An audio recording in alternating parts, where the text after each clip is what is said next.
Masya Allah eta pak nu malah salah leutik encan nu dilaluhur Bandung Masya Allah wahara jasa geus teu kudu dicaritakeun ku lamun dicaritakeun Tangerang bae rincianna Tangerang bakal murikak bulu kulantaran bakal murikak bulu aing mesti jadi hileud bulu ulah komo nagara mah aduh luar biasa Prabowo kakarak ngajelaskeun tentang saeutik rahasia negara geus hampir-hampir di Indonesia teh aya aset negara anu disembunyiikeun Prabowo pernah ngautarakeun kalau ini dikelola oleh bangsa kita cak nyana cak Prabowo gua mah nyampaikeun Prabowo ye gua kerja di Prabowo lah sagadeng ya hampir Prabowo tak awas bahaya oh paingan ngeunaheun maka dasi di luhur orang aya nu kitu-kitu gaji mah tah satai kuku bisa dibikin ka urang oh eta mah ieu mah rahasia mah eta nya kebejakan deui antu tuh mangkat waris sorotan Prabowo luar biasa lantaran nyana pernah membukakan tentang rahasia saeutik tentang eta oh lamun dikelola bari pohara tapi tetep bae kanajan kunyana ge can puguh keneh bae jageninganan kitu deui kitu deui kitu deui kieu deui kieu deui kieu deui tah ieu imbaya imaman lan lamun beat ya si wong ing imam Fa'atahu maka ngawekeun ya si wong ing imam sofqata yadihi ing nangkep tangan ing imam atau tangan wong ing imam wasam rata qalbihi lan buah hatine ya si wong yutiu maka becik nurut ya si wong ing imam istata alamun kawasa ya si wong fa in jaa akharu yunazi'uhu maka lamun tega apa kang weneh kang malawani akharu ing imam fadribu unuqul akhar maka pada mukul sira kabeh ing gulu kong kang weneh wa kana Abdullah bin Umar yaqulu lana sabagi Abdullah kang betara nangge Umar iku ngucap Abdullah jab ngucap ing labad ati'u nurut sira yakni jawa Abdullah ing sultan ta'atillah ing dalam nurut ing Allah wa sihi fi ma'siyatillah lan yulayani sirahu ing sultan ing dalam maksiat ing Allah wala ba'dul ulama ngucap sampai setengah ulama wal muradu biqaulihi fadribuhu qala qal huwa azluhu wa qaluhu la qatluhu wa mautu tawikan dan garagen galawan ucapan kang yang nabi fadribu ucap ing lafad fadribu ono kolakar wa igodawi ya murad iku azluhu dan lungsure akhar lan den pocape akhar laqatluhu oranana den mautine akhar wa mauti tegese maut akhar Gola baduhum lan ucap setengah ulama al-muradu biha qaturasihi wa idhabu nafasihi tawikan dan garageun bihi kalawan qauli fadrubu kumegatkeun sirahe ya akhiran ngilangkeun napas akhir ya dulu ala hadza qaulu kang nuduhkeun ing atase ikilah qauli fadribu apa ucapan kangjeng Nabi fi hadisin akhirin dalam hadis kang weneh Jab-jabing lapat badribuhu bisayib kainem mangkana Kamukul sira kabehu ing akhir kalawan pedang Iku kainan Imu opo mankana wong kang tinamoyama Wa zahirul hadis lan utawi Ya kauluhu iku zahir hadis Lakin surata fi zalika yakuna lawal adlan tetapi dan syaratkan ing dalam mangkono mazkur apa yang ta'ana apa kang awalaiku adlan kang adil wallahu a'lamu lan uti Allah iku kang maha uning.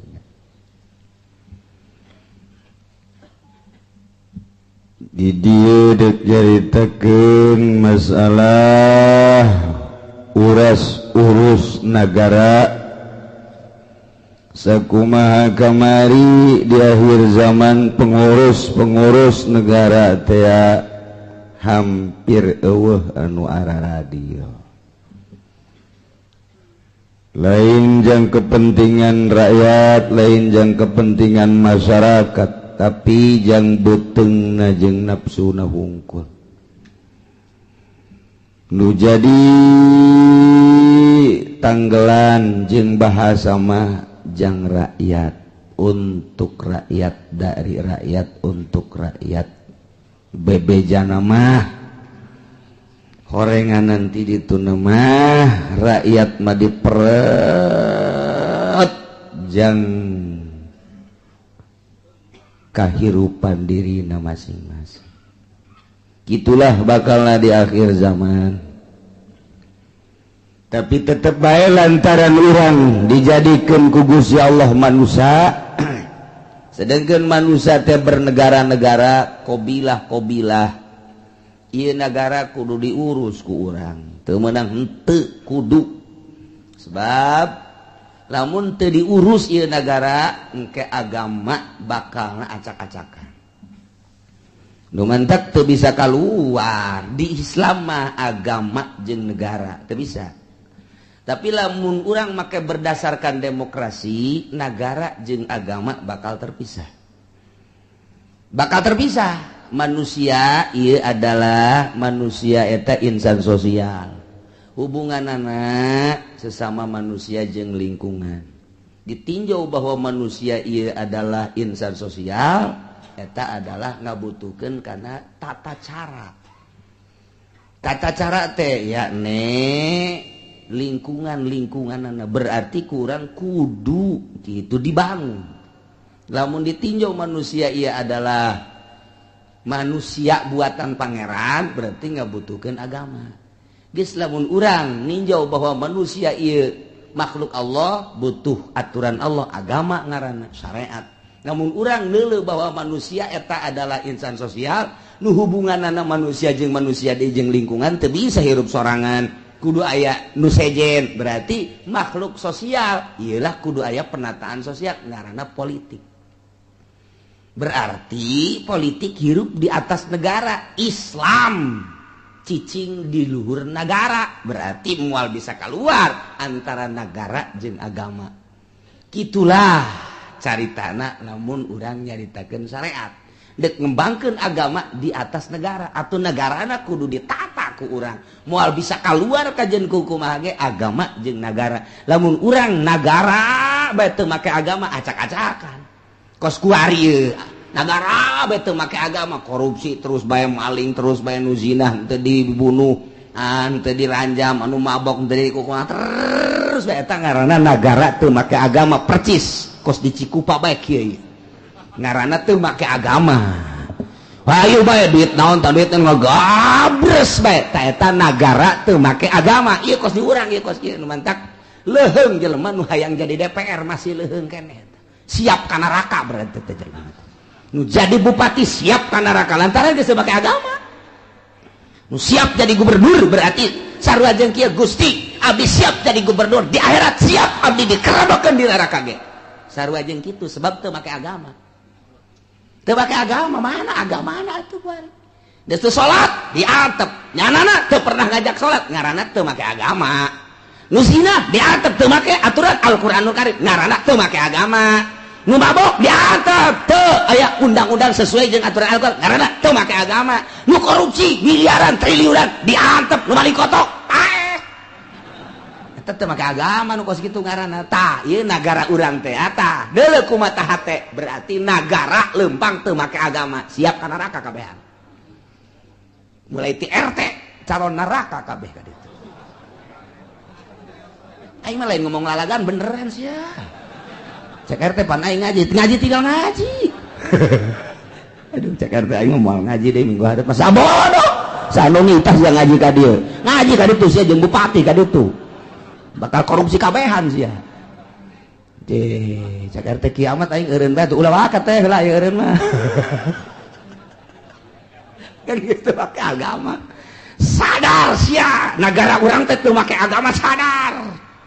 sing sadar lain lalagaan mana agamana cenah eta ka Mekah ge lain nyanyitaan nyana makan sarukun marat doang ayo tanyakeun ka kanu ieu jangan teu ditahan enten teh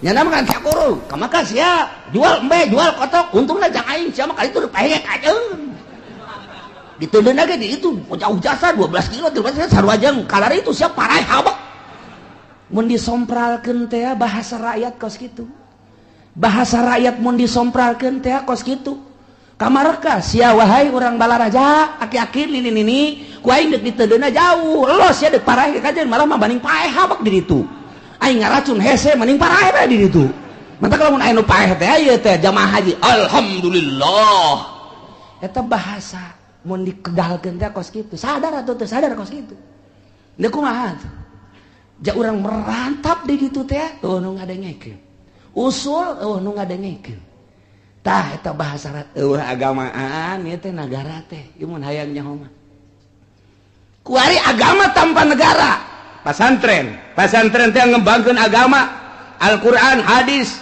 kalam-kalam ulama dijelaskan teh cuman henteu bergulir secara praktis sia-sia aing-aing be ngaji santri ngaji mingguan beres bubar atupan henteu aya anu ngondisikeun sugan aya DPR nyaritakeun salat di negara jauh sugan atuh aya zakat make undang-undang zakat teh lain sakadar dicokotan haji dipake ngabangun masjid lain gitu maka pas aturan Al-Quranul Karim agama teh ngan sakadar dibahas di majelis taklim dibahas di pondok pesantren santri ngaji bari nundutan ieu kos kieu kos urang ieu komo nu di tukang mah geus beak 2 gelas kopina ge dengan sabar kieu ge tah eta keur jaritakeun agama tapi penerapan di negara kan henteu berarti agama berjalan dengan sendirinya henteu diatur ku negara lempang masing-masing agama lempang sorangan negara teu make agama kos kieu ya acak-acakan mantap nu perlu ditangkap teu ditangkap nu teu perlu ditangkap tangkap lantaran henteu tek and zip tidak saling agama jeung negara teh Islam mah agama jeung negara ngahiji Gus Dur baheula nyaritakeun tidak jatuh agama dengan negara di Indonesia jangan ngomong kos gitu sebab Indonesia bukan negara Islam demokrasi walaupun bagaimana tidak akan nyatu dengan agama jalan sendiri negara jalan sendiri pakai demokrasi tidak akan nyatu di Indonesia kecuali ceknya nanti kalau perang dulu Gus Dur ngomong gitu tidak akan nyatu di Indonesia agama dengan negara agama jalan sendiri masing-masing yang Kristen jalan yang Katolik jalan, yang Buddha jalan, yang Protestan jalan, yang Islam duduk tempat. Artinya jalan masing-masing sebab tadi kondisikan di negara. Aturan-aturan agama negara teh aturan Walanda bae. Tah ieu geus kieu tah ndak mal akur. Kiai salilana ngan saukur pake kokoset bae ku lurah ku camat ku bupati datang ka ku presiden geus kokoset mah singkir sia ka ditu kiai jam wali pake Quran mah negarana lain make negara Quran mantap kiai anu mimilu dibuntut pamarentah kiai kokoset kiai dipake kokoset teh nu kos kitu teh datang ke nyana ini kan negara kita tanggung jawab bersama Kiai pun termasuk di dalamnya. Mari kita sama-sama. Siap cak Kiai teh. Yuk Kiai kita jalan. Ayo. Kok kecil amat? Enggak ada kendaraan ini. Oh iya dikasih gede. Iya siap. Rada gede tanya. Kendaraannya jelek amat. Bere dia mau. Siap. Kiai kokoset makos gitu. Aya kendaraan ngahoak. Kendaraan cicing. Eta Kiai nusuk pakai kokoset. Biasanya Kiai Golkar takut gitu. Iya tahan di negara tapi iya keur carita sekelumit takos gitu tak moal ngahiji datang ka kumaha ge di urang mah ieu teh moal ngahiji sebab bentuk negarana lain negara syariat tapi negara demokrasi ge di urang teh encan demokrasi anu jelas demokrasi masih keneh abang-abangan demokrasi anu geus make masih keneh can jelas demokrasina ngan kieu kaayaanana kieu lah buktina tepet bae negara urang keur kieu kaayaanana urang bangun tetep tanggung jawab terhadap negara wajib. Apa kudu lepas? Teu bisa lepas atuh lamun lepas udah jadi bupati, udah jadi gubernur, udah jadi presiden, atuh ke Amerika nyerang ka urang. Tetep bae bentuk RT. Tenang teh. Jadi RTD gua teh. Jadi lurah biasa lamun bisa mah nya ge. Jadi lurah, jadi camat bisa sesuai jeung aturan atuh pangheulana ka sorga nya ge ngan moal. Namun aya lurah, aya camat, aya bupati, gubernur, ieu teh bener-bener di Indonesia kemudian make aturan-aturan agama pangheulana ka sorga ngan moal. Sekali deh. Lamun aya lurah, lamun aya camat, bupati, gubernur, ieu kabeh sesuai jeung aturan-aturan Al-Qur'an pangheulana ka sorga nya lantaran nya pemimpin ngan moal. Endeu kumaha tuh jangteu. Tah, kos kitu. Nah, iyalah negara urang kieu kaayaanna tetep bae kudu aya bae lurah, aya bae pamong, aya bae utusan bupati di daerah camat, kudu bae aya bupati, kudu aya gubernur, kudu bae mun eueuh doraka kabehan. Tetep bae tah cak kiai boleh tah. Boleh ya kadeukeutan atut cenah ieu. Iya, sarardi saya kuari. Sardi. Nu mantak sedih kunaon emang kiai? Nu mantak sedih geus nyaho jasa di ditu tah tanda tangan kiai di Tangerang geus aya tanda tangan jang atuh tolol tah kiai. Cekna mah aing teu nyaho meureun. Nyaho di Cisoka geus aya, di Blaraja geus aya, nu can mah di Pasar Kemis doang can kabere duit bangun eta. Komo Pandeglang jeung Serang mah rarempag. Ya Allah, ya Rabbi dek dikamanakeun eta otak kiai. Dek dikamanakeun eta pemikiran kiai anu nyana teh kapan didelekeun ku Gusti Allah salah milih lain sakadar salah di akhirat tanggung jawab si kiai dituturkeun kiai mah ku masyarakat di tukangna kumaha lamun masyarakat ye abdi mah milih ge turutan kiai cek kiai teh jai mah ngajakeun teu ngajak kiai lo jadi kitu kan izin mangke urang di mahsar di kitu lho kiai mah ajak hari tadi panggung teh gieuan bisa kukuha. Itu kiai ngajak emang kunaon itu? Dibere duitnya, kula onom teh dibere duit. Kiai mah dibere nya. Atuh dibere kiai mah jangan setik. Atuh dibere karena 2 kali kan, 3. Aduh isin lalakon makan. Coba urang tah ngalalakon akhirat ieu mal kebal dege trek paeh. Lalakon ka ditu geus ganti isin amat mun dikitu-kitu ku masyarakat.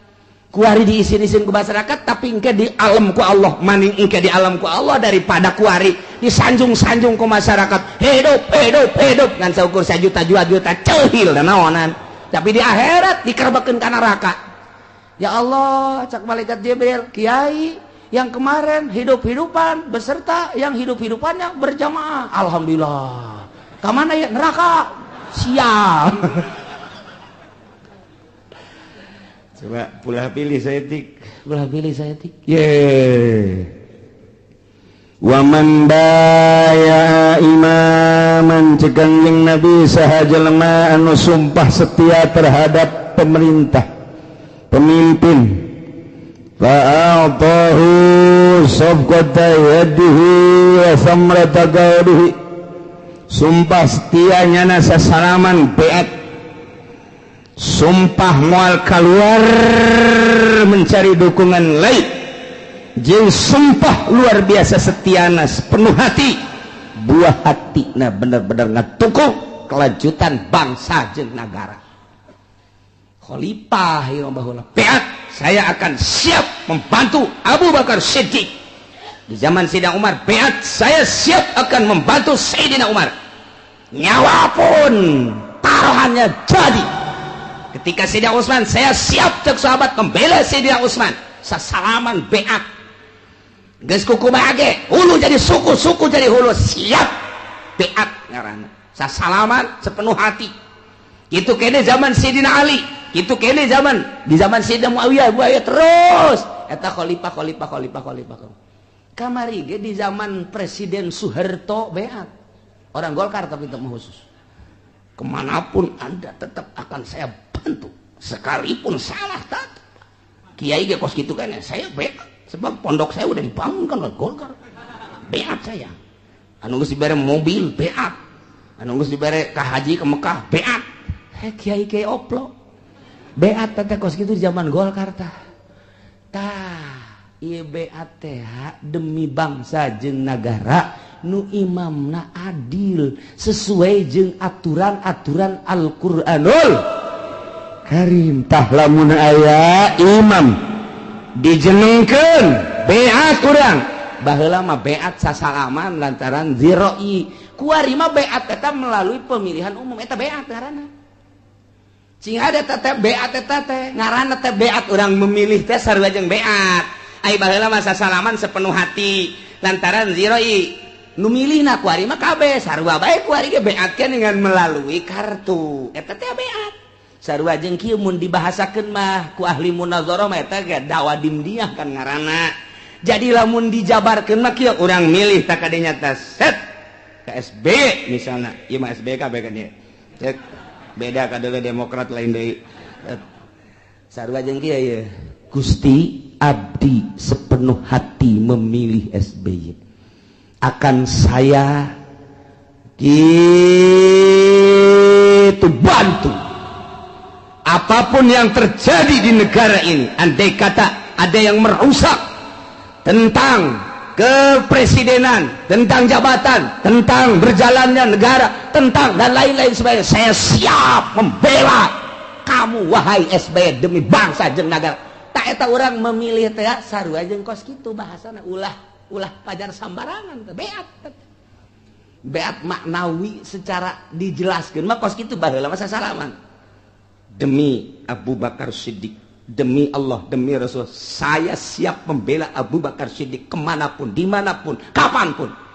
Andai kata terjadi peperangan, saya yang paling dulu. Eta beat karena sasalaman sumpah setia. Terus kebelah takwari, mah henteu ai kos kitu mah ngan beatna di jero tetebeng. Make paku urang. Set, di beat ieu ngaranna teh. Eta teh engke dipertanggungjawabkeun di hadapan Allah di mahsyar. Di mahsyar teh pertanggungjawab emang teu dicatet ku malaikat, dicatet ku malaikat ieu teh raqib jeung atid. Nah, dideleukeun Ustaz Tad ke mana Tad? Ya, mana eta Tad? Kita tanya alusana siap. Tanya kayak urang di akhirat. Ustaz Muhyiddin maju. Gak geter-geter jaga. Sia lain ku waca deui. Baiklah milih ieu tah aya Golkaran di dieu tah. Nah, ieu tanda tangan nyolok sia kan? Bener. Sia berarti ngadukung Soeharto nya jeung Golkar. Naon sia alasanna dinya? 3 juta. Terus pelaksanaan negara jeung agamana beresan teh. Ulah mun teu nyaho ka dinya mah ngan saukur eta bae lah lumayan dibere minyak segala perkara itu. Siap ka neraka, siap teh siap ke kumaha tuh. Ieu tah, beat eta teh beat bener apa. Lamun urang geus beat set, kemudian ieu teu ngalaksanakeun aturan-aturan negara, aturan-aturan agama. Urang nu geus beat teh mohon ka presiden mun di akhirat hayang salamet. Datang, Waalaikumsalam. Pak, saya kan memilih Bapak, kemudian Bapak tidak melaksanakan aturan-aturan negara dan aturan agama. Daripada saya nanti ditanya oleh malaikat munkar nakir atau nanti oleh Allah, oleh malaikat yang mewakili Allah. Nah ini saya lebih baik bahwa saya sekarang keluar dari beat saya sebab tidak melaksanakan aturan-aturan negara dan agama. Salam. Cek presiden dulu udah stres naon tuh budaknya. Hayu siap berani kos gitu. Salam tuh berani bahaya. Ji balai lalagan emang ngaji ya. Ngaji cenah atuh ka presiden mah ge teu sanggup. Datang sia ka lurah. Asal aya tanda tangan lurah bae bahwa sia henteu ngadukung ke di akhirat bawa tah. Malah masih wasiatkeun habak mun aing pae eta. Tulisan asupkeun habak bisi abe malaikat maca ka aing. Wah aing geus kaluar di dukungan eta teu beres ya dukungan ieu. Eta teh dipertanggungjawabkeun mantak ngahuleng jelema anu mikiran akhirat teh aing ngadukung berarti beat teh. Dihatanya di hadapan Allah kuari carita leutik 1 juta 2 juta gedena kendaraan ka dituna bisa ngabangun tapi di akhirat dikerebekeun di neraka. Masya Allah otak pasang tatang korak kiai ulangan seukur kituna doang ieu pan urang mah pamimpin ieu kumaha ieu tah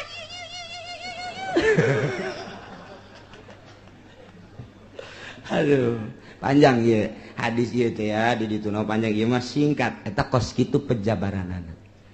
Balikan deui jelema nu beat ka imam sumpah setia memberikan lambaian tangan atau sasalaman dengan sepenuh hati maka paliyuti'u wajibnya nurut ke pemerintah wajib ini stato'a lamun mampu. Nah lamun urang geus dukung salah seorang pemimpin nu jujur nu adil siap tempur perang nyawa taruhana andai kata aya deui nu nyieun pamimpin atawa nu hayang atawa anarkis atawa bugot ingin menggulingkan macam-macam tah di cara Islam mah bugot jelema nu hayang ngagulingkeun padahal eta teh jujur tapi deuk digulingkeun pandang urang bae ge eta teh surga goblok sia deuk nurunkeun presiden anu jujur nu adil aing heula ye aing dihareup paeh aing mah nyawa coplok surga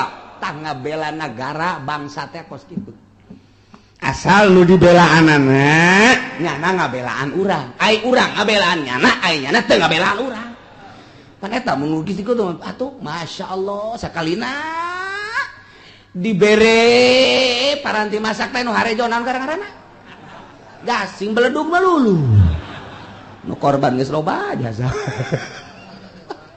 kamari ieu deuk naik bensin geus pahara mobil rarusakan eta emang demi rakyat tah lain sih kos kitu.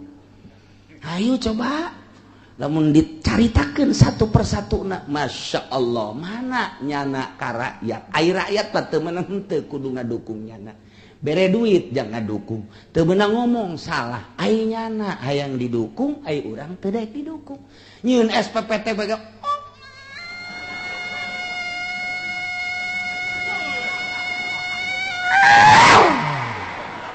tetap kapaeh deui teu timbul eta kumaha Masya Allah eta pak nu salah leutik encan nu dilaluhur bandung Masya Allah ih pohara jasa geus teu kudu dicaritakeun ku lamun dicaritakeun Tangerang mah ieu rincianna Tangerang bakal murikak bulu kulantaran bakal murikak bulu aing mesti jadi hileud bulu ulah komo negara mah aduh luar biasa Prabowo kakarak ngajelaskeun tentang saeutik rahasia negara geus hampir-hampir di Indonesia teh aya aset negara anu disembunyiikeun Prabowo pernah ngautarakeun kalau ini dikelola oleh bangsa kita cak nyana cak Prabowo gua mah nyampaikeun Prabowo ye gua kerja di Prabowo lah sagadeng ya hampir Prabowo tak awas bahaya oh paingan ngeunaheun make dasi di luhur orang aya nu kitu-kitu gaji mah tah satai kuku bisa dibikeun ka urang oh eta mah ieu mah rahasia mah eta nya kebanyakan deui antu tuh mantap waris sorotan Prabowo luar biasa lantaran nyana pernah membukakan tentang rahasia saeutik tentang eta oh lamun dikelola bari pohara tapi tetep baik kanajan kunyana ge can puguh keneh bae jageuninganan kitu deui kitu deui kitu deui kieu deui kieu deui kieu deui ta ieu ye kuari mun ieu mah keur nyaritakeun jelema beat siap membela pada salah satu pemimpin siap tempur wajib nurut lamun mampu mun aya deui nu endek ngagulingkeun wajib ku urang ditopang supaya ulah jadi bahkan cak Kangjeng Nabi andai kata aya jelema hendak ngagulingkeun seorang pemimpin anu jujur wadribu unuqul akhar penggal beheungna paehan berarti titah diperangan bugot-bugot mantap karita ingat baik ulama Ki Hasyim Muzadi hati-hati dengan bugot-bugot nyana berbicara atas nama partai atas nama NU bugot-bugot eta tah ngan kadituna bugot lah kitu sih jana mah kitu mau dibajakeun lah kukulna lah balik di ka tukang berarti kita ngomong eta teh keur ngedukung salah seorang kemudian eta bugot-bugot ngan ku Gus Dur bae enggak ada bugot-bugotan jana di Indonesia enggak ada yang jujur cek Gus Dur teh eta bicara ricing pan kabeh Gus Dur mah kos kitu aya nu deuk ngadukung dihentuk kudunya padahal ngadukungnya enggak ada bugot di Indonesia mencek Gus Dur teh sebab enggak ada yang jujur jadi udah aja bagaimana nanti guling-guling atuh ceukna udah ganti lagi nanti begitu lagi ini ngomong sakadaek da we ongkoh teh budak atuh kos kitu dek dibantu bong pan eta nyana di istana teh nu deuk ngabantu pohara jasa NU seluruhna ngabantu, Ansor dek ngabantu, Banser dek ngabantu, Garda dek ngabantu. Di luar eta partai dek sabaran nu ngabantu ulah sampaikan ka lengser. Cek Gus Dur apa-apa, enggak usah dibantu, saya cukup dibantu sama Allah aja, urusin kamu aja. Cuy, ya. Udah saya mau pulang aja pakai celana pendek aja lah. Giliran dek dibantu, embungeun pan hese di Gus Dur mah. Tak kos kitu tah, enggak ada bugot-bugotan cek Gus Dur teh. Ieu mah andai kata tah kos kitu. Seorang pemimpin dek digulingkan, bodoh nu dek kagulingkeunna, anggap bugot mun pamimpinna adil. Ikir cerita hadis ya mah. Wa kana Abdullah bin Umar, kayan Abdullah bin Umar nyarita kieu atihu tunur badeh ka sultan, tapi fi taatillah dina nurut ke Allah, dina taat ke Allah, instruksi pemerintah tuturkan wa'sihi fi masyiatillah tapi maneh kudu nyulayan ke pemerintah lamun dina maksiat ke Allah namun instruksi anu maksiat ulah dituturkeun namun instruksi anu taat wajib tuturkeun tinggal gitu bae wari instruksi anu taat tuturkeun instruksi anu maksiat ulah sakitu bae Qala ba'dul ulama wal muradu bi qawli fadribu unuqal akhar huwa azluhu wa khal'uhu la qatluhu wa mautuhu. Cek ba'dul ulama nu di murad fadribu unuqal akhar bahasa Kangjeng Nabi cek tadi penggal beheungna. Ta eta azluhu wa khal'uhu majaz berarti turunkeun, singkirkeun, la qatluhu wa mautu lain kudu dibunuh.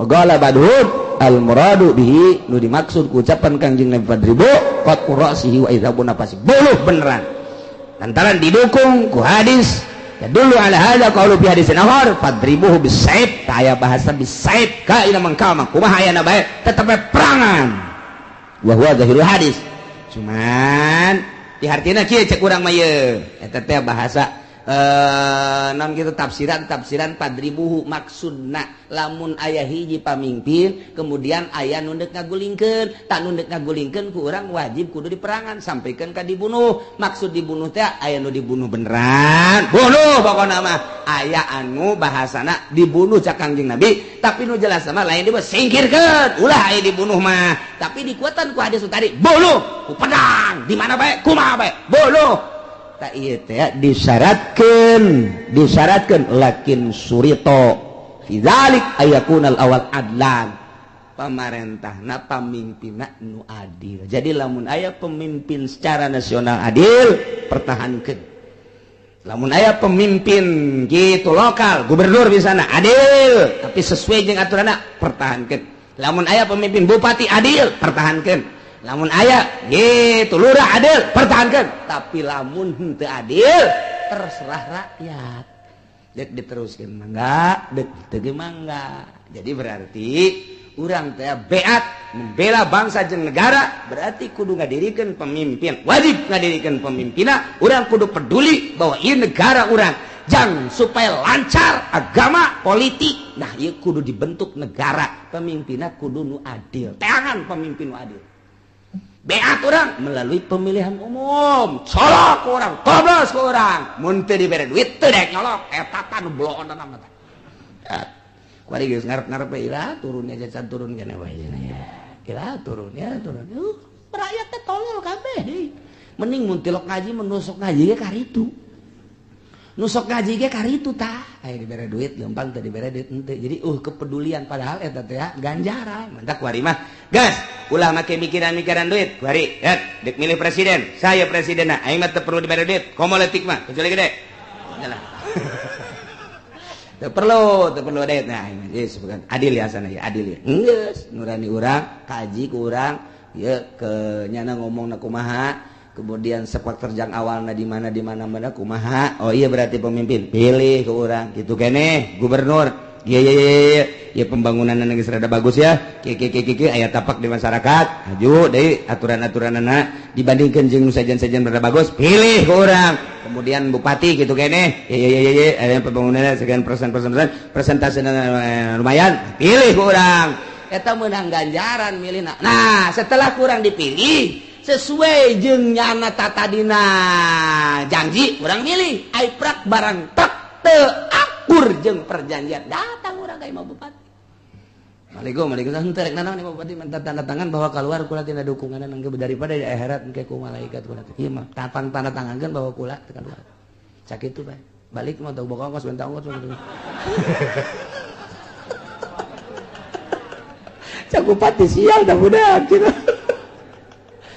eta kos kitu nah ieu ngaluar dukungan kanu teu adil kudu jelas sabab kumaha baheula urang beat mah jelas atuh urang kaluar lagi kudu jelas lamun adil teruskeun urang di alam ku Gusti Allah Subhanahu wa taala nah ieulah urang terus-terusan moal eureun-eureun pilkada pilgub pilkades pilpres ke balik deui pilkada pilgub pil balik deui kitu bae pil-pilan bae mah teu eureun-eureun ya kayak kudu boga aturan orang teh pilih sesuai nurani demi bangsa jeung negara aing ieu teh nu kudu dipertahankeun cek agama paeh ge sorga ieu agama aing ieu teh pertahankeun kudu nyieun pamimpin tapi awas nu jujur jeung nu adil sakitu bae wallahu a'lam